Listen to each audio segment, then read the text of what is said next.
Hi everyone, it's Margo. I hope you're doing well. Today I'm back, as you can see, for a new episode, and this episode is an interview with the film director, Lee Kai Wei. He is the film director behind the short movie Mentalese Express that was released in 2023. Personally, I saw this movie last year in 2024, and this interview was as well recorded a few weeks after I watched it, so in 2024. So I'm sorry for the late uploading of this interview, but I think that a lot of you will be interested in this, especially if you watch the movie. Just in case you haven't watched the short movie yet, the short movie is available right now for free on YouTube. You can watch it with English subtitles. There are a bunch of subtitles. If you're interested into watching the movie, I will leave a link on the description box below. I will also leave a bunch of other information if you're interested into the director or the movie in general. So yeah, I think that's pretty much it. So without further ado, let's get started with the interview.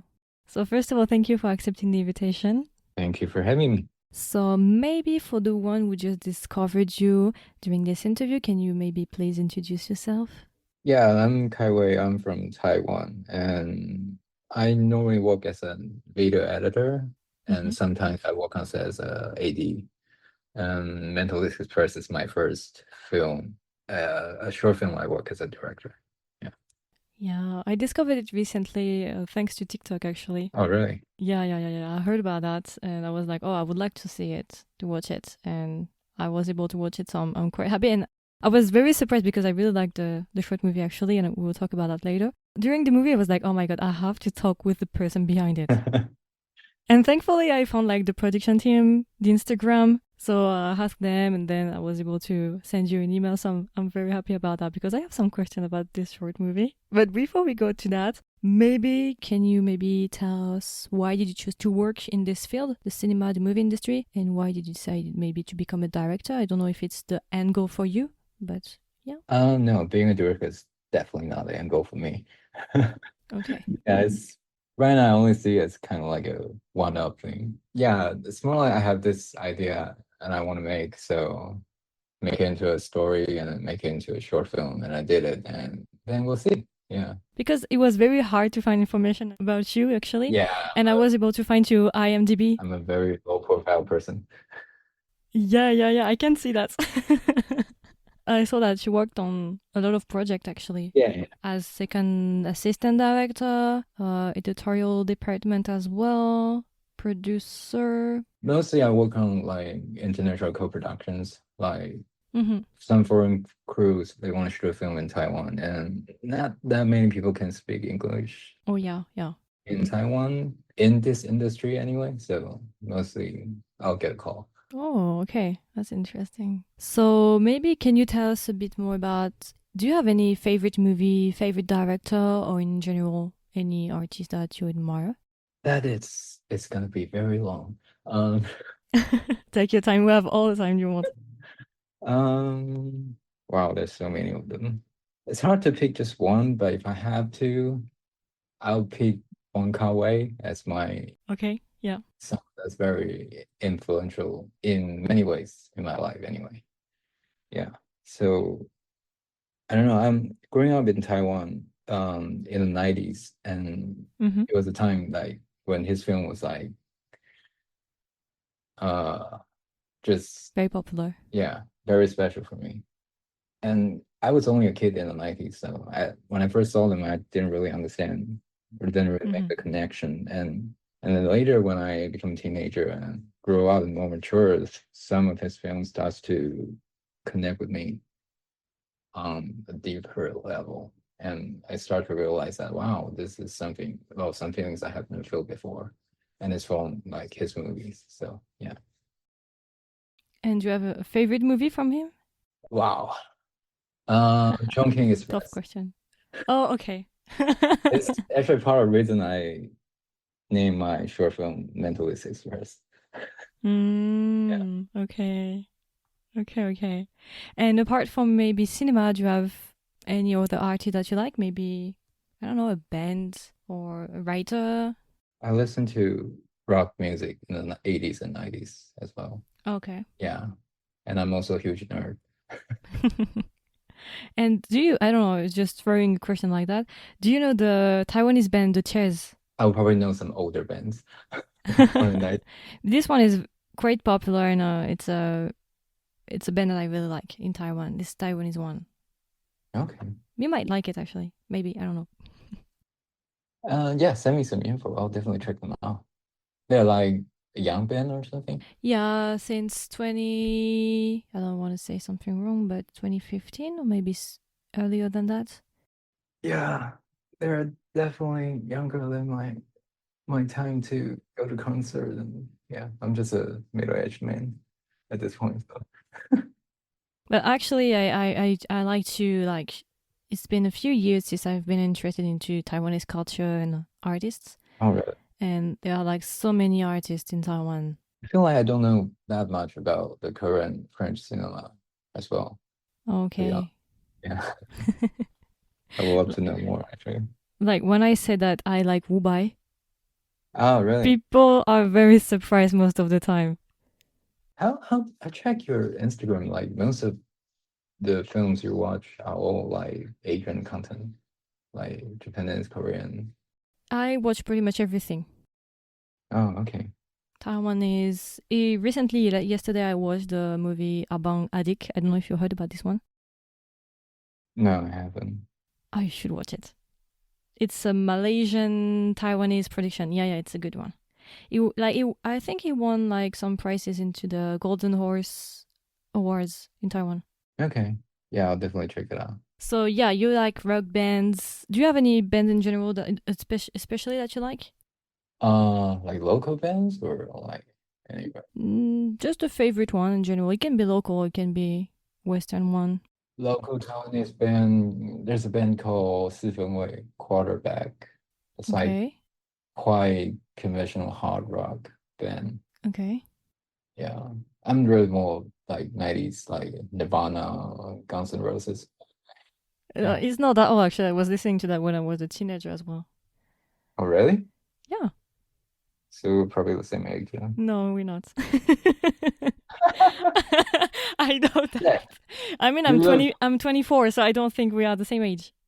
no, not at all. Yeah, yeah. Yes, you're just a kid. A kid. Okay. Do you have any hobby in your spare time or any skill that you would like to learn or that you're already learning right now? Most of the time, I'm really just watching movies all the time. But Mm. I recently picked up the game of Go. Oh, okay. Okay. Yeah, because of the actress Jia Jia. Okay. She's like a professional Go player. Okay. She has this like a platform where you can play it online. So, Mm. and I found it to be really addictive. Actually, it's an interesting game. A year ago, I wanted to start playing it, but I gave up midway. It's yeah, it's not that easy. Well, it's the rules are quite easy, but once you start, it's like it's very profound. Like there's so many Yeah. different variations of it, like techniques and strategies. You have to think ahead. Yeah. I like the thing that you have to be like kind of strategic, Yeah, yeah. always thinking in advance. That's something that interests me, but I think that it's a bit boring when you play alone, kind of. You can play with AI online right now. So Yeah, but it's not the same, But definitely something I would like to learn. it's really addictive. You're interested into the Go? Is there anything else about watching movies? Nothing else? Manga. Okay. Yeah, I read manga a lot. Graphic novels, or maybe that's what it's called in English, right? Yeah. You're more into Japanese culture.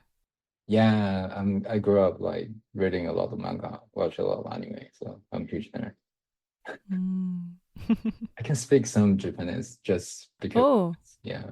So whenever he speaks to me, I can understand him. But I never really like, I really want to learn Japanese, but I never really like really took lessons or anything. But due to the power of being a nerd for more than 30 years, I can understand him. and I wanted to ask you, like, you speak quite well English, and you said that you grew up in Taiwan. So how Yeah, did born and you raised. learn English? With series movies or? Yeah, grew up watching mostly Hollywood movies. Mm. And yeah, I sort of just pick it up quite naturally. And the accent as well. Okay. So you speak English, Mandarin, and a bit of Japanese. Some Japanese, very, very basic conversational Japanese. And no other languages? No. I don't, Okay. I would love to learn French. Oh, that's hard. This is a very tough language. Like, even for French people, it's hard. Really? You don't just like, oh yeah, it's like the numbering, like when you have to number something, it's like, Yeah, yeah. And also, like, we have grammar, and it's quite hard. and everything has gender, right? Basically, like, Yeah. Right. I saw the clip you posted of talking about the film, and Mm. it was so fast. But the thing is, as a matter of fact, I do speak very fast. That is Oh, like okay. French is not supposed to be that fast, but I do speak very fast. I said, yeah, whenever I watch French movies, it's not like It's that. not the same. It's not the same. Yeah. Yeah, I have to work on that actually. Is there any particular genre that you would like to maybe adapt or that you're drawn to, maybe for a future movie, for example? Right now, well, I have ideas, but you mean like the project I'm developing right now, or Yeah, or even in the future, one that you haven't been able to do it. I have a couple ideas that I'm developing, but I'm not sure. At this point, I'm trying to refrain myself from going down this path so quickly again because it's so expensive. Yeah. You have to like get the funds and stuff. Yeah. For the movie part, because I'm a bit curious, since you're a very private person, I'm starting to get intrigued. For the like movie part, you worked for a while on it, like not as a director, but before you worked on several different aspects of cinema. Yeah. For Mentalese Express, I understand that you wanted to adapt this movie, right? But is it something that you said that you don't want especially to become a director in the future? So do you plan, even like you said that you were working on several projects, are you working on as a director or Mostly editor. editor? Okay, Yeah. so you're more into the editing side. Yeah. And it pays the bill, so Yeah, right. But what made you like decide, okay, I really want to do that, to do this movie? Because it's your first one. So maybe did yeah. something happen to make you like change to go from editing to directing? Well, I let's say my mind wanders from time to time and I get like ideas that, oh, this could be interesting. And then after a while I'll just drop it and nah. Hmm. And then I constantly have these ideas, like many ideas. But for this one, it just sort of like stuck with me. I mean, I first had the idea for like, wow, right now it's almost like 8 years ago, maybe, Okay. maybe even longer. Yeah. And at first I thought it would be fun have to use voiceover as a narrative device and try to find a good reason for it. Mm-hmm. Because most of the time, voiceover as a narrative device is sort of like cheating because Mm-hmm. you're not really tell a story. You're not really showing the image to the audience, but more like just tell what people should think Mm-hmm. or know directly.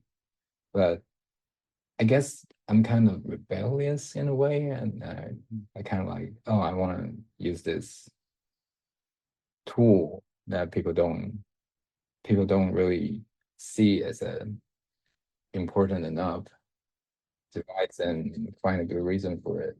I guess that's the first idea for me. And so I come up with these two characters about like who just think and think and overthink Yeah. a lot. Yeah.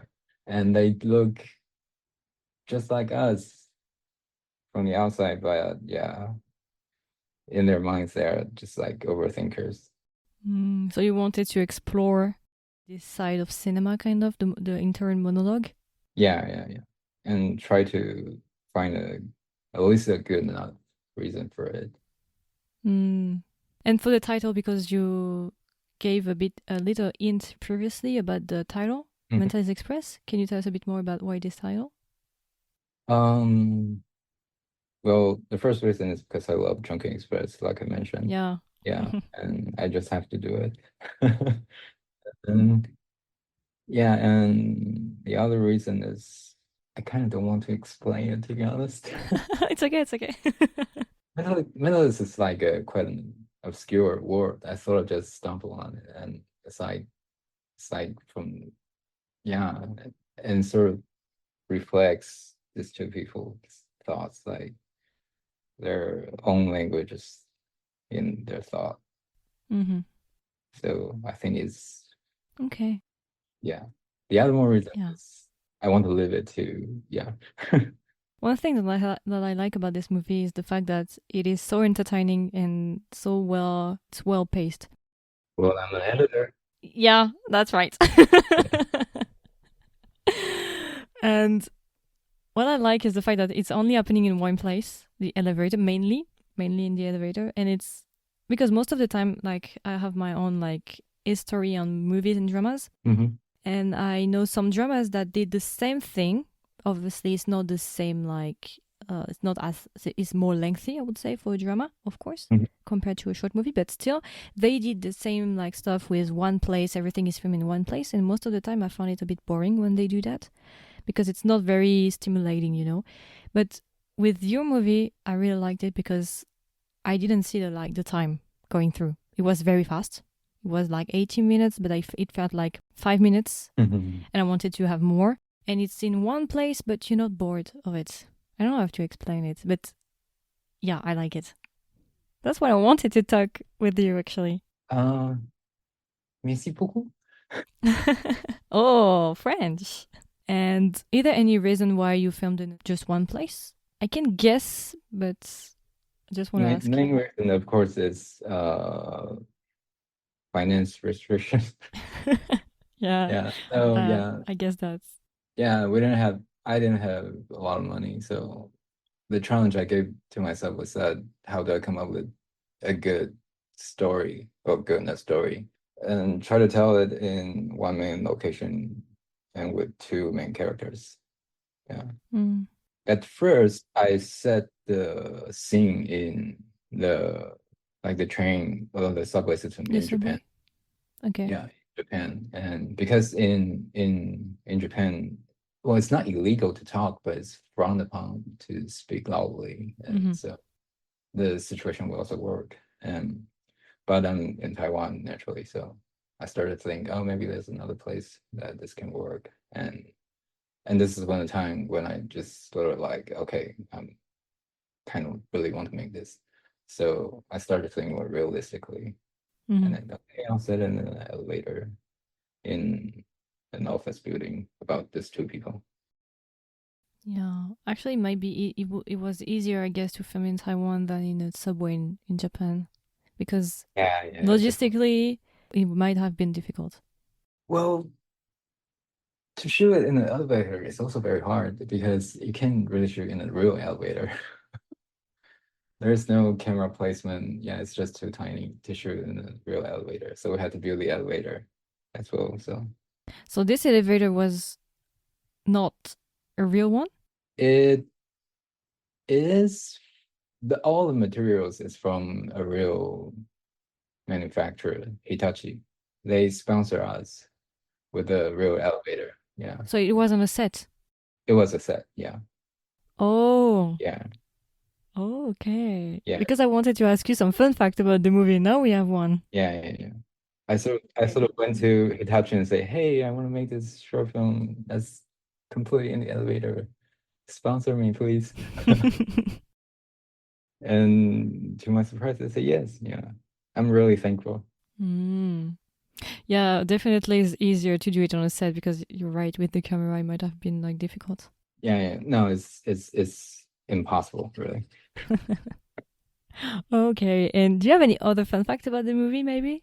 Fun fact, I don't know what's fun for people watching this movie. And it not necessarily fun, but interesting stuff like the fact that the elevator was not a real one, stuff that we might not know actually. It's Kosh's first time shooting outside of Japan. Okay. Yeah. And it's Jaja's the actress first leading role.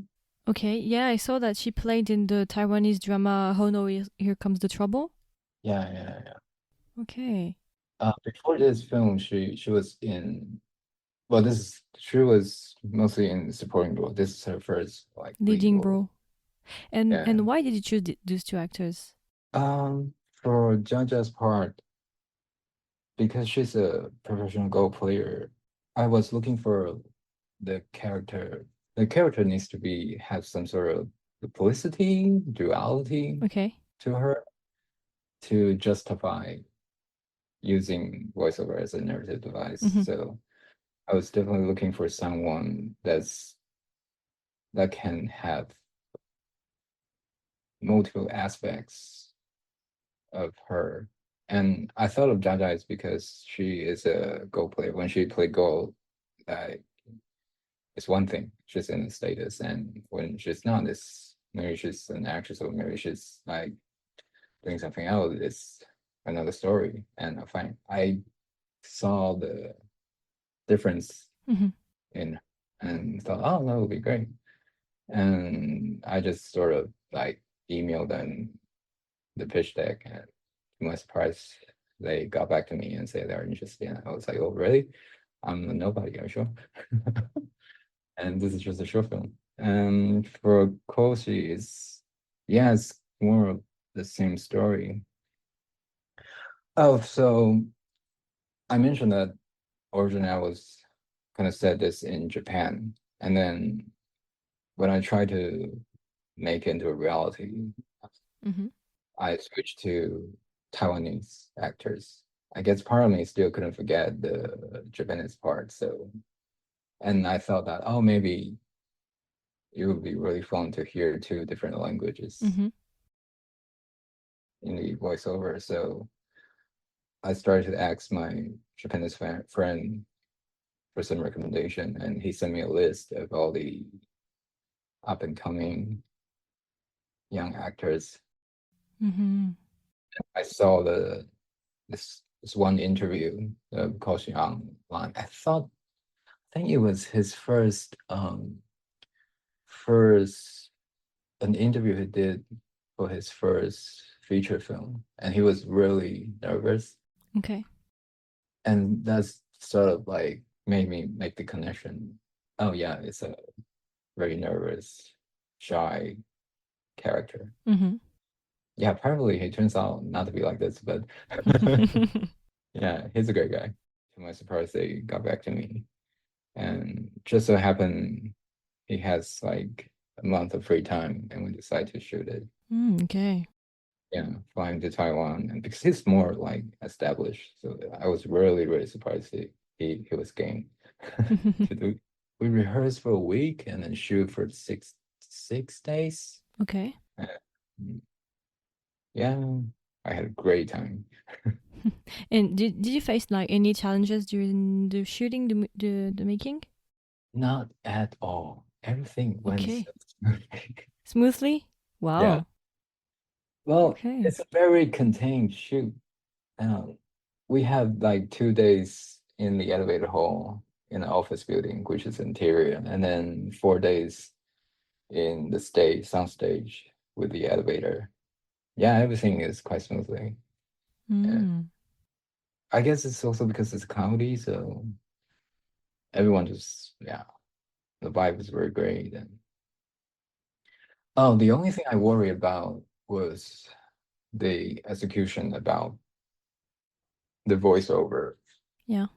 because it's actually not that easy to act, because all the voices, well, as an actor, like if you stand in their shoes, like their two biggest weapons is basically their facial expression, one, and the second one is their voice, like the words they say. And right now with the voiceover thing, I have to take out one of the tools. Mm-hmm. So the actors, at least as an audience, that's what I observed. Like most of the actors, when they're doing voiceover things, they would overdo it as if it's a conversation. Like they would do it a little bit too much. So that was my worry before we start shooting this, like how to make everyone how to make it believable that, oh, this is like in the moment, they're really thinking about it. Like the synchronization has to be like just Perfect. there. Yeah. So that was quite challenging. Yeah, but you succeeded actually. It was well made. Oh, thank you. And that's why I wanted to talk about this movie in this interview, because I know that my audience, like, I know that it might be difficult for my audience to find this movie Mhm. because it's not translated in French yet, I guess. We only have like Mandarin Chinese subtitle and English and Japanese. Yeah. So that's why I want to maybe promote a bit more about this movie for the one who can speak English in my audience. And maybe in the future, if the movie is translated in French, we don't know, it might be a great watch for them, I guess. I'm pretty sure they will like it. And my question, because I know that our listeners might like wonder the same, are you open to maybe making a longer version, a feature film about it? Right now, definitely not. Yeah, it's a lot of For work. me, the story ends. Yeah, no, no. For me, the story ends the way it should end, like Okay. right there, right at that moment, right at that frame. And yeah, I don't think a feature length movie with all voiceovers Yeah, yeah, is yeah. credit. Yeah, I don't think it will work. No, no, no. Okay, okay, I see. It's more for a short film. Yeah. Yeah, if you want to make a longer version, you have to like make more research and broaden like the fictional world. So it might be difficult, I understand. Okay. Do you have anything you want to talk about? About the movie, maybe something? Can I ask you questions though? Like, Yeah, yeah, of course.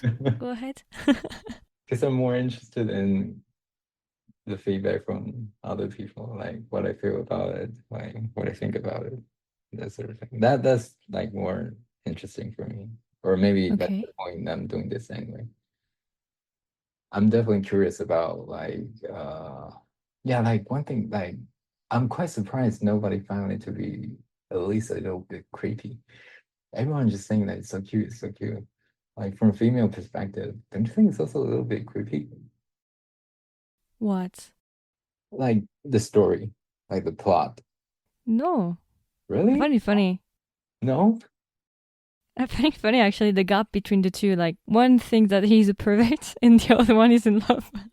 Yeah, yeah, yeah. I think like the gap makes it like even more like it's funnier kind of. Okay. It's this kind of misunderstanding and it's misunderstanding of a and so on and so on and so on. I don't find it weird. Why? Because some people find it weird. Well, I thought some people would, and I kind of like it that way. So I thought I made it like borderline, at least a little bit creepy or something. I mean, there's stalking involved. It's true, but it's funny because it's in the two ways. Uh-huh. One thinks that he's a pervert, kind of like the scene when he says, "I'm not a pervert, I'm not a pervert," and the other one is also over calculating her moves on him. Mm-hmm.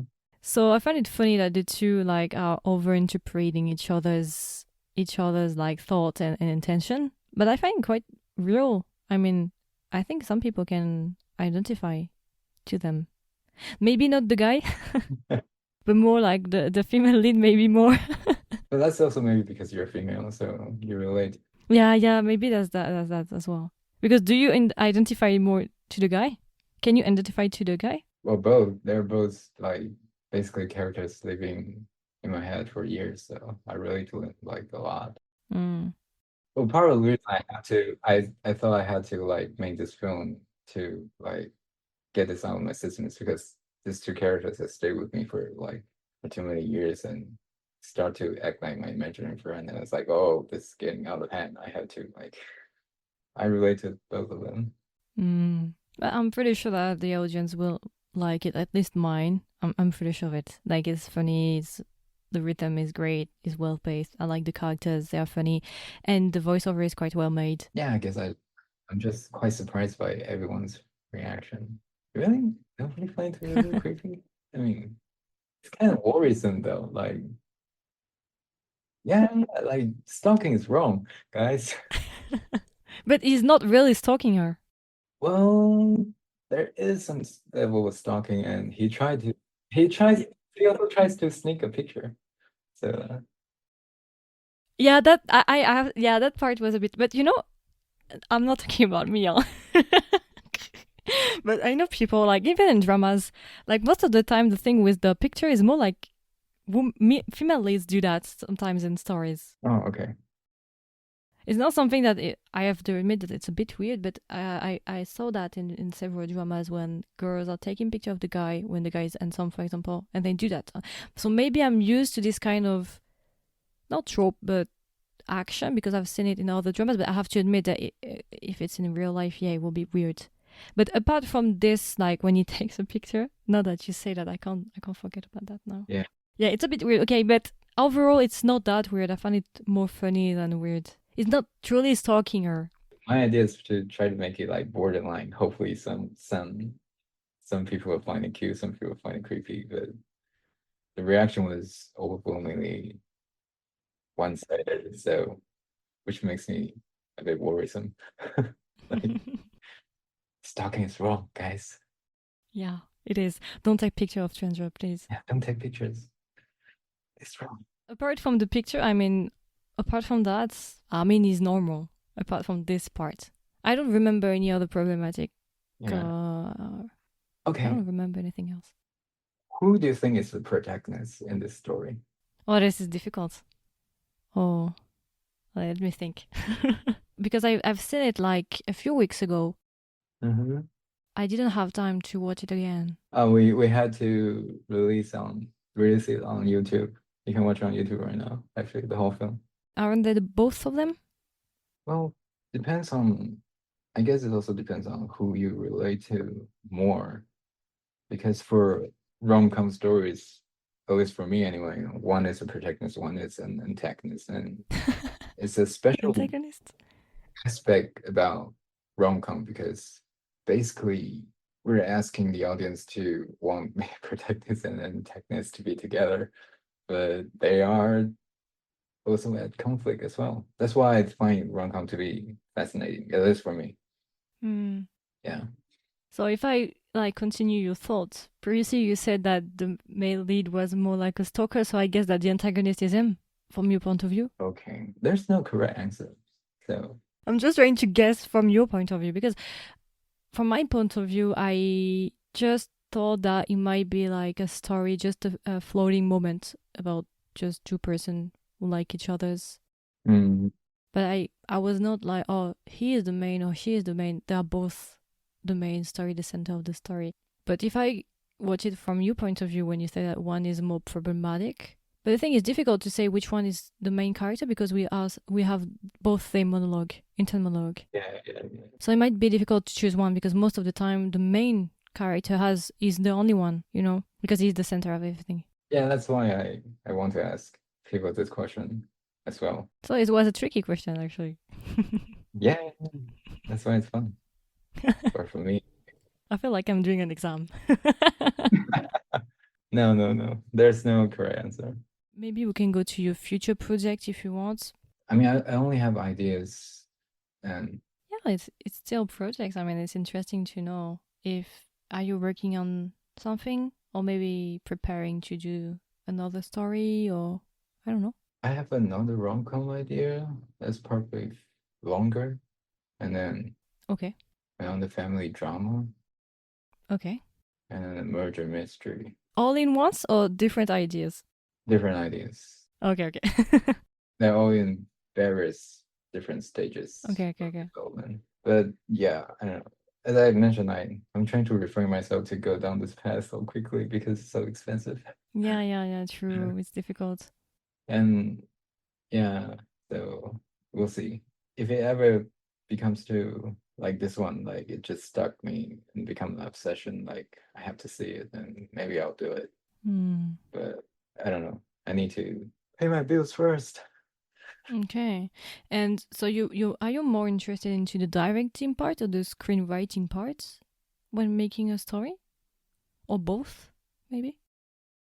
Wow. I don't know, it's a question that I thought because you started talking about ideas and you said that being a director was not your end goal. That's why I'm asking. I like all of them actually, writing, directing, editing. It's all very fun for me. Okay. Yeah. But I guess directing, I don't know, I just had this one film, so I'm not sure. Like I've been in this business for like a decade now. So, Okay. and working as an AD on set, there are good people and there are Hmm. not so good people. So, yeah, with these two actors, I had a great time with them. Like everyone was having a great time, but they're also like previous films. Maybe directing is a little tougher for that kind of project. So, yeah. I mean, it's hard maybe to, I don't know, because I did interview with several directors. Hmm. And that's right that they told me that when you like working on short movie and movies in general, it's always hard. Like the funding part is always the most difficult one, and also right finding the right like staff group of people that you can work so on and so on. With this movie, did you find like your staff, like the final staff that you want for the future projects, or you're still like looking for new people to work with? You mean like crew members? Yeah, yeah, yeah, yeah. Yeah, most of the time. Well, because I just work with the people I know already. So the first AD I worked with like many films also helped me with this film. And yeah, all crew members, I'll keep on working with them if I can, if I have the chance. Yeah. And everyone's like really just helping me because most of the people are way more senior than me. Okay. Like, okay, I want to do this. So, hey, you guys wanna be a part of it? And everyone's like, sure. Yeah. So crew wise, that was not a problem for me because I've known these people for like a long time. So yeah. And for short film, well, the funding is definitely hard. I'm really not coming from the richest family, so I had to save up for a couple of years, and then I tried to apply for the government funding, but Mm-hmm. Yeah. I didn't get it. I didn't get it twice, but I still want to Okay. make it. Yeah, and so I just talked to my friends, and they're all very supportive and just want to help me do this. So I'm really very thankful for it. Mm. Yeah. Yeah, there are like some like government funding that exists, I know. So it is hard to get it, right? Like there are like a few money prices and a lot of people wants it. I think every year for short film fund, every year in Taiwan, you'll be given to like 20 something projects. Okay. Yeah. So I don't know. I didn't write the script good enough. So Mm. I don't know. The judge. Okay, so they are judging about the script. Mm-hmm. Okay. Script and like a proposal you have to write. Yeah. Okay. Yeah, but I never got it. So, but I still foolishly decided to make it without government funding.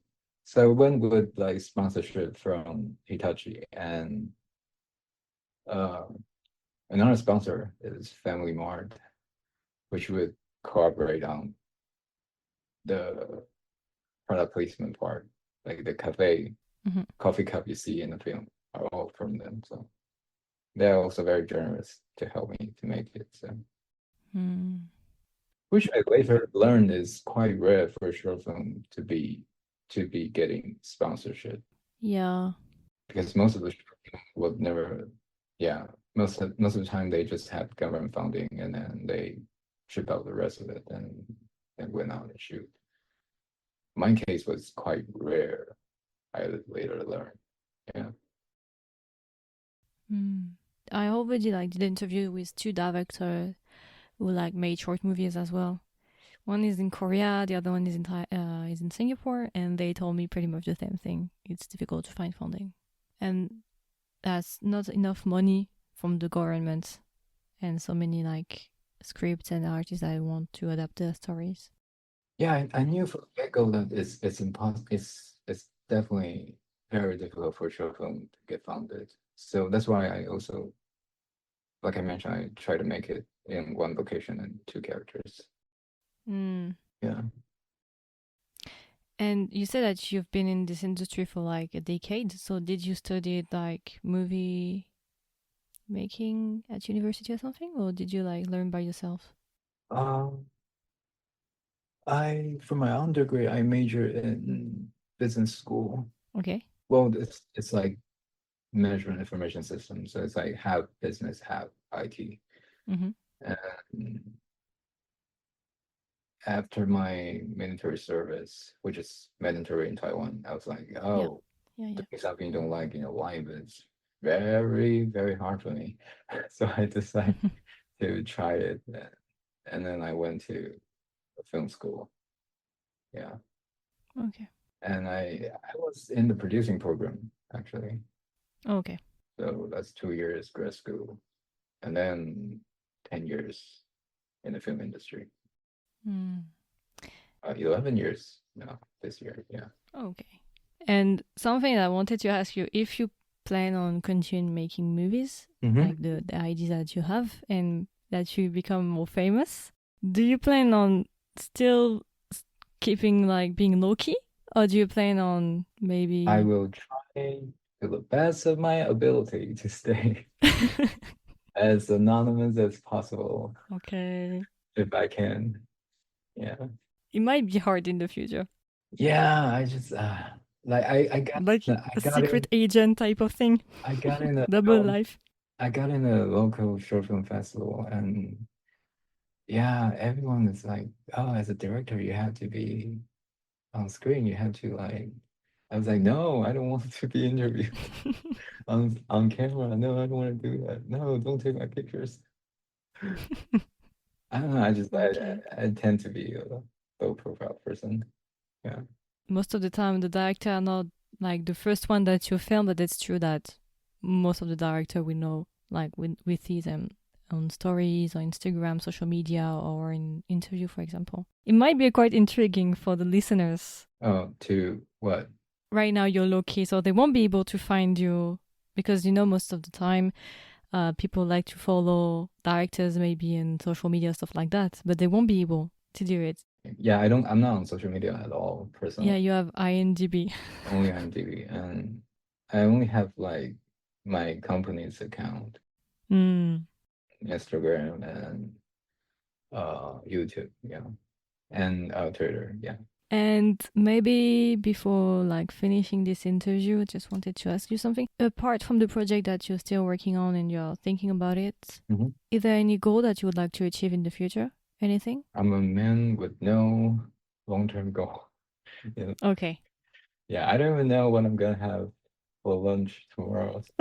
I try to not to think too far ahead. Okay. Yeah, but yeah, I guess I don't know. I still find it's just my first short film, and I don't like people to call me director, because in Asian culture, like both Taiwan and Japan, and I think mainly China as well, like being called a director is like, I don't know, people treat you like you're like on a mountain or something, like, so, and I don't like that personally. It's like I want to be more like equal to people, and I think it's good for the whole process. You want to be able to talk to actors, and you want them to feel free to say no to you, like, oh, this idea sucks, this will not work, and you can have discussion, and maybe a better idea will come out. But yeah, but I don't know. I don't like people call me director.